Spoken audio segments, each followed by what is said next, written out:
Hi guys, welcome back to my channel.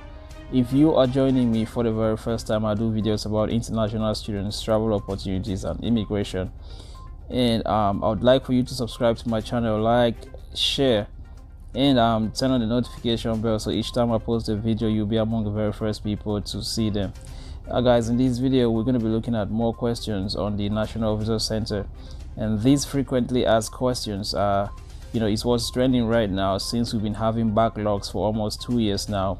Immigration suspensions, both of the United Citizenship and Immigration Service, and the National Visa Center, the NVC, and other ways through which people come to America. So these backlogs have made the National Visa Center to be receiving several types of questions, same questions in different ways, and this has helped them to establish a frequently asked question site that will help people understand what's going on. And even before now, most of these questions have been existing on their website, so the link to this video will be put below so you can also check on it later. So guys, the questions we'll be looking at today involves there are too many of them, and we're going to be starting from the very first one, which I've answered in a video before, my last one, which says, why don't you have my case at the NVC? It's simply because it has not been released from the USCIS yet. The next question is, I'm the beneficiary applicant and my case is at the NVC. Now what happens? So if your case is at the NVC, this is what happens. If a visa is available for your petition, the Department of State believes that one will be available in the next several months, NVC will send you, the beneficiary, a letter or email directing you to begin visa processing, pre-processing with the NVC. NVC will begin pre-processing your case by asking you to pay appropriate fees to the SIAC. After the appropriate fees are paid, you will be able to submit necessary immigrant visa documents, including the affidavit of support forms and other civil documents. If visas are not available for your visa category, NVC will notify you that the NVC received your petition and will hold it until a visa is available. So that's what happened as your case is at the NVC. Now, next question, how much are the fees for the National Visa Center services? So how much are the fees? Now, the fees can be found on the website, or when your case at the National Visa Center, the NVC will send you fee bills, which you'd use to you'll be using to pay the amounts that are necessary. So the next question is, I am the United States and I'm in the United States and I would like to adjust my status. How do I do that? So if you're in the United States and you'd like to adjust your status, when a visa is available for your petition, or the Department of State believes one will be available, they would let you know. NVC would hold your file until the USCIS office requests it. Requests for adjustment of status are processed by USCIS, not by NVC.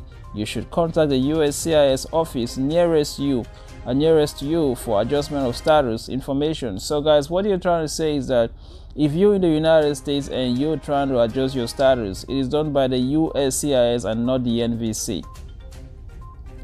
The next question is, I am adjusting my status with USCIS. What do I do about the fees requested by NVC? Okay, so if you are adjusting your status with the USCIS, what you do with the fees requested by the NVC? If you are planning to adjust your status with USCIS, do not submit any fee payments. Notify the NVC of your intent to adjust status and contact the USCIS for further information. So that's very simple. If you are adjusting your status with the USCIS and you intend to pay some fees to the National Visa Center, what you need to do is just to tell the NVC that you're about to adjust your status with the USCIS, and then they'll be contacting you to tell you what exactly will be going on. The next question is, when I filed a petition for my relative, I was a lawful permanent resident green card holder. I recently became a US citizen. How does this affect my family members? So when you filed a petition when you are the LPR and now you became a US citizen when the filing is still on, if you file a petition for your spouse or your child when you were a lawful permanent resident and you are now a US citizen, The type of immigrant visa that your family members can receive will change. When you become a US citizen, you must submit proof of citizenship to the National Visa Center so they can update your family members' visa category. Scan and save one of the below items as PDF, then send it to the attachment. So now it's very simple. When you become a US citizen, you need to show proof of your citizenship to the US National Visa Center, and they'll be updating your file and then changing your status, the status of your family member. So you can either submit a copy of your biodata page of your US passport or a copy of your certificate of naturalization. Those are the two things. One of them you can submit, you can scan, put to your keeping your save in your computer, and then upload to the system, and then they'll be updating your system, your file, and then they'll be changing the visa categories of your family members. Now the next question is I have been waiting for a very long time for my relative to get an immigrant visa. Now there is a family emergency and I need my relative to immigrate soon to the United States. Can the NVC help? Okay, so this is a question that too many people are asking. This goes with the expedite. People are expediting their interviews right now because the National Visa Center has come up with an email that is the NVC expedite. So if a visa is available for your relatives category and their case involves a life or death medical emergency, processing of your case may be expedited. To request a review of expedite, please submit a scanned letter or statement to the NVC expedite@state.gov from a physician or medical facility.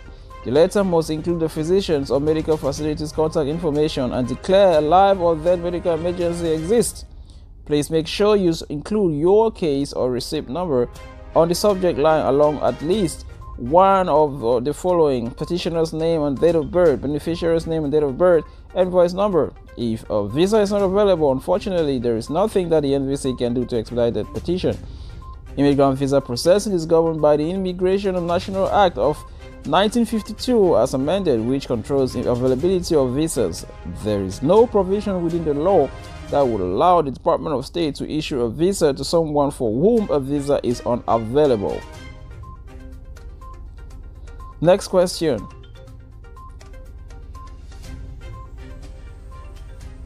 My relative went for an interview for an immigrant visa at the US Embassy but was refused. Can the NVC review the case? So when a relative goes for an immigrant visa during adjudication and it was denied, you should contact the immigrant visa unit of the US Embassy or consulate that is issuing the visa. You do not need to file a new petition with the USCIS, but you may need to submit a new application for DS-260 and pay another immigrant visa application processing fee. In addition, you may need to submit new supporting documents such as new medical examinations and police clearance. Please be prepared to return your unused expired visa and visa package if applicable. Requests a reissue or replace visa are considered on a case-by-case basis, and all applicants are required to re-establish their eligibility. There is no guarantee that you will receive a new visa. The next question. My immigrant visa expired before I was able to travel to the United States. What do I do? So when your immigrant visa expires, you should contact the immigrant visa unit at the US Embassy or consulate where it was issued. You do not need to file a new petition. All right. In addition, you may need to submit new supporting documents. So that's just the same, basically the same thing like someone who needs to apply for a new visa. Next question. I moved. How do I give you my new address? So if you're trying to get your new address, if you're trying to give the NVC your new address, please provide your new address on the public inquiry form. Remember, I've been talking about public inquiry form to the NVC. It's called Ask Inquiry. Ask NVC.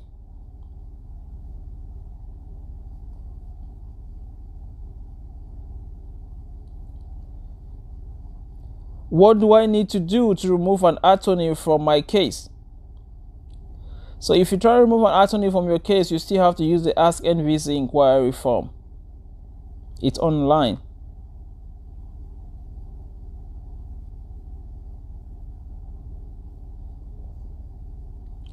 Next question. What do I need to do to add an attorney to my case? You still the same thing. Use the Ask NVC inquiry form. The last question, what do I need to do to withdraw my case? So, what do I need to do to withdraw my case? To withdraw a petition, you must submit a signed written statement requesting that the petition be withdrawn and explaining the reason to the NVC using your public inquiry form. If an attorney or accredited representative submits the request, a G228 notice of entry of appearance of attorney or representative must accompany the request. So guys, these are the basic questions. This is the kind of question people have been asking lately during this backlog for almost 2 years now, and answering this question goes a very long way to help those applicants on the attorney of records and the petitioners out there who are actually waiting to receive this very good news from the National Visa Center or the USCIS of cases being approved or immigrant visa being available, as we'll be having interviews. Well, I'll be expecting you to go down there and leave me a comment in the comment section below. Tell me what you think and ask me a question. Like this video, don't go without subscribing. And these are the questions, frequently asked questions for immigrant visas. I'll see you in my next one. God bless you and bye.